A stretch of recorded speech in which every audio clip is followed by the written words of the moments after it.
Hi everyone, my name is Aaron O'Kelly, and this is a presentation I'm going to give on the global team project I did on Team 12 of Washington State University. So this is a global team project, so all the universities involved, they were from Taiwan, and then of course WSU from Washington. So there was National Cheng Kung University, that included Dennis Wang, Dehong Lin, and Cheng Wen Chi, and they were responsible for creating the 3D model on this project. And then there was also National Taiwan University, and that was by Johannes Yu, Alice Liu, and Hannah Pan, and they were responsible for doing the structural analysis on that 3D model created. And then, of course, me, the Lone Ranger at WSU, I created the BIM execution plan at the beginning of the project, and as well as the 4D model to go along with the 3D model for this project. So the scenario was that we had to create a building that could be, it was mainly a modular building that could be put in at after a natural disaster. So the location was in southern Taiwan, at the base of this mountain. So it was a prefabricated post-disaster building. So like I said, modular and as much prefabrication as possible. The concept was basically, prefabrication, it cuts down on construction time, and so they wanted something that could be constructed as rapidly as possible, and then at the same time be of as low of cost without sacrificing quality. So here I want to go through, here's a 3D model of what we created, so NCKU, they created this 3D model, and let me just play it here. So as you can see, it's a 3-story building, brick veneer walls, and then the walls are a precast, or not precast, but prefab wall sections with the brick veneer on them, and then columns and beams to make up the structural part of the building, which is all prefabbed. And then one note also is, so the beams can only be so long, so about 30 feet long max, because of Taiwan, their rules on hauling the beam, so in columns. So all of those are max 30 foot long, and then putting those in place. Everything pretty much on this building is it's all prefabricated with the exception of the foundation. So the footings, that's cast in place. They just can't really get away with that without doing that. So, and then as well as the roof system, that's going to be a put in place item and not prefabricated. So getting into the building, as you can see the beams and columns, and just quickly flying through here.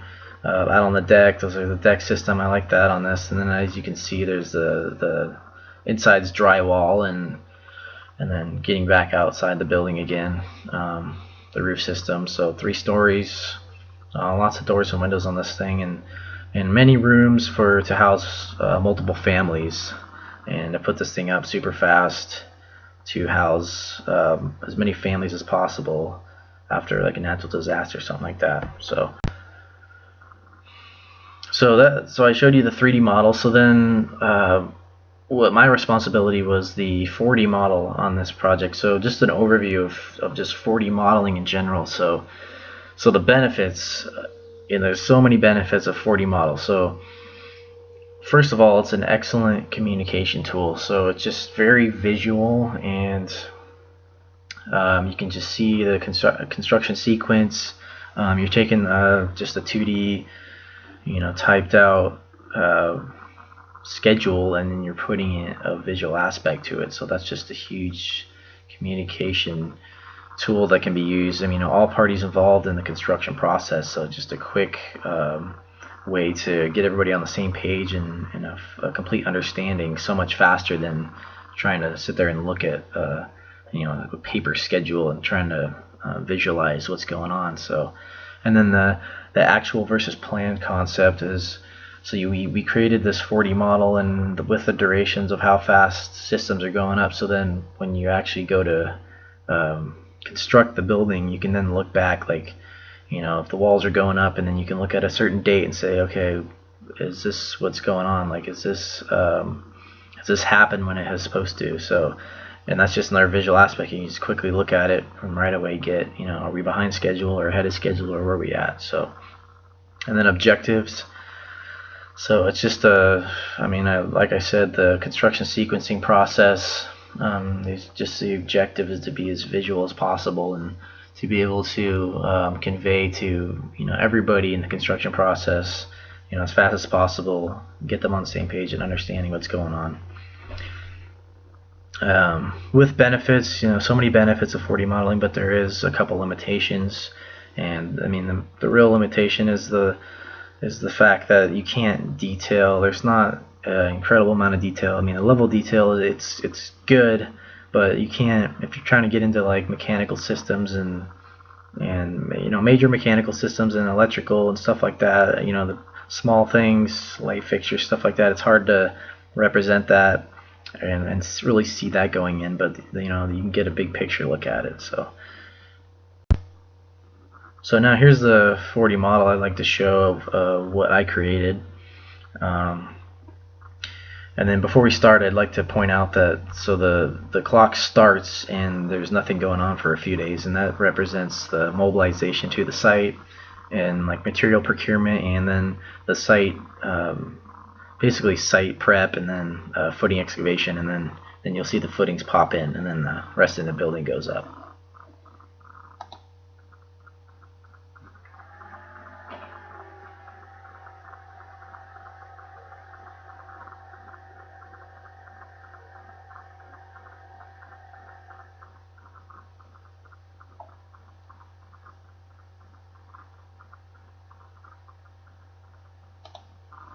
So there we go. There's the 4D model representation. As you can see, just, you know, a good look at the parts and pieces and what goes in first and what follows what.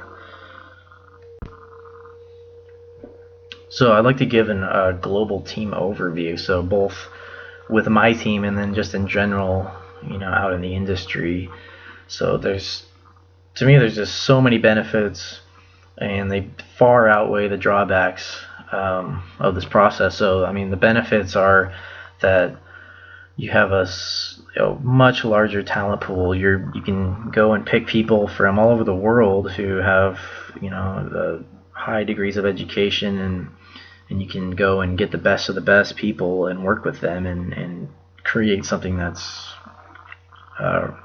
outstanding. So, and then the creativity kind of goes along with that. You just have a much larger pool of people and that you can pick from, and then that diversity just kind of goes into creating, you know, more creativity with the more people you can get. So and then also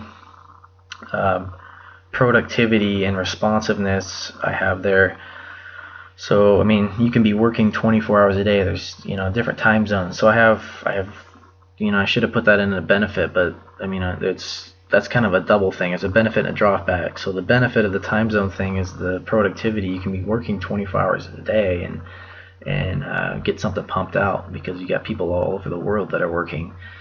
But that being said, so, you know, there are a few drawbacks like everything, and then the major drawback is just the technical and personal communication. And so as far as technical, you know, the US uses a standard measurement system, and then there's, you know, everybody else pretty much uses metric. So when you're getting a model and things are in metric, and so there's that gap there, as well as maybe a few just understandings of construction. And then like personal communication, just the big thing there is the language barrier. So if you're having to you know, if there's a complex project and you're having to get something through and you need to make a conference call or something like that, and you know, there's that language barrier there, but that can be overcome. And I know the team I was working with, they are foreign, but they are, you know, they know English, so that was a substantial help. But that's not always the case. And then defining roles, so this should be done early on, and then maybe it's something tough, especially in a bigger team project, but for us the roles were kind of defined from the beginning. But if you're starting fresh, that could maybe be tough, making sure everyone is doing what they need to do and not people aren't doing the same thing and something's not getting done or something like that. And so then the time zone thing, I mentioned the benefit, but the drawback would be if you did have to make a conference call or whatever it is, you're having to coordinate, in completely different time zones. So for us, it was, 6 p.m. at night for me was about 9 a.m. the next day for someone else, and that's when we did meet on video conferencing. That's when we did it, but for the most part, we didn't have to do that. But if it's a complex project, you're going to be doing that, probably fairly often, and so that could be a major drawback of the global team. So just suggestions. My major suggestion is that if you do start a global team, make sure you do your research and you start out knowing what you're getting into and making sure that everything is as organized as possible for all the teams. Everyone knows what's going on and how to do that. So the software used in this project, so NCKU used Revit to create the 3D model, and then they sent that to me, and then in Navisworks I can import that to Navisworks and then to create the 4D model.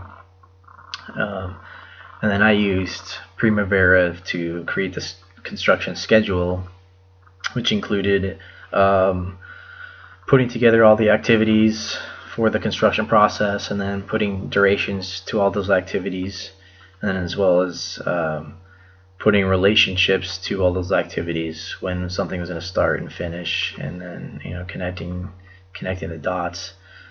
And then from there I copied that into Excel, and then with Excel I could open that in Navisworks and then link the parts of the building to those activities and their durations to create the 4D model.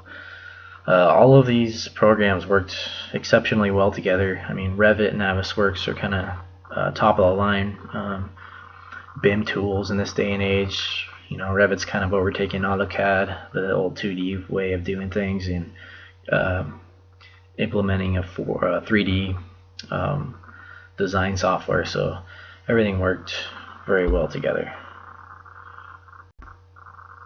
So as far as information exchange between me and the other two teams or groups, so we started out with